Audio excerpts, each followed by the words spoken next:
ห้าสี่สามสองหนึ่งโอเคมาคลิปนี้เนาะเราจะมาสร้างกำไรจากการเทรดตามบอทอีกเนาะ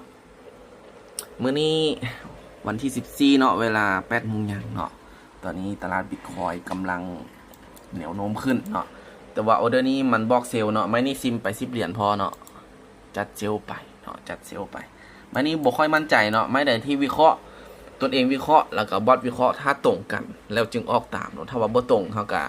ส่วนใดหรือบอกออเดอร์ก็ได้เนาะแต่ว่าออเดอร์นี้ค่อยซิมไปออเดอร์เซลเนาะเพราะค่อยบ่มั่นใจเนาะค่อยก็เลยไปอยู่ที่10 เหรียญมาเบิ่งกันว่ามันจะลงมาปิดเขียวหรือบ่เนาะ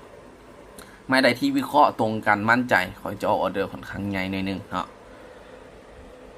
3 2 1ถือว่าเราพลาดไปเนาะบอทก็พลาดเนาะโอ้ตอนนี้บอทพลาด2ไม่ติดเนาะ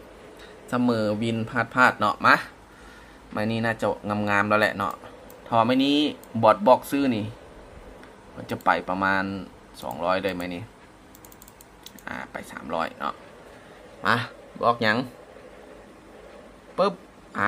บอทบอกบ่ายละตรงกันละบัดนี้จัดไปเลย300จัดไปเลย300ไหมนี่มาลุ้นกันออเดอร์นี้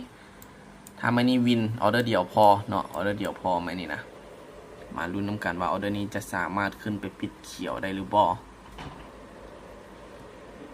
เวลายังมีลายเนาะลงมายอกนิดนึงตอนนี้บอทกับบอกซื้อไปเนี่ยบอกบ่ายไปเนาะ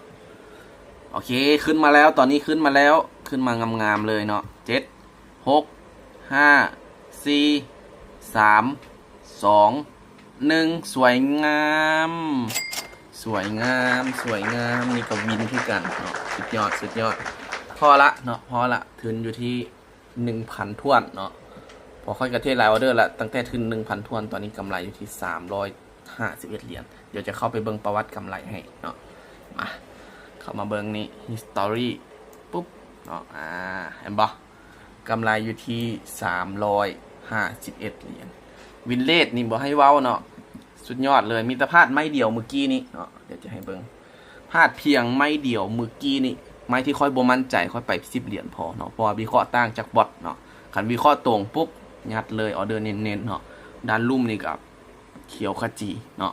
ออกประมาณ4 ออเดอร์เนาะจากการออกตัวบอทเนาะพอเขากดซ้ำแน่เนาะ4 ออเดอร์นี่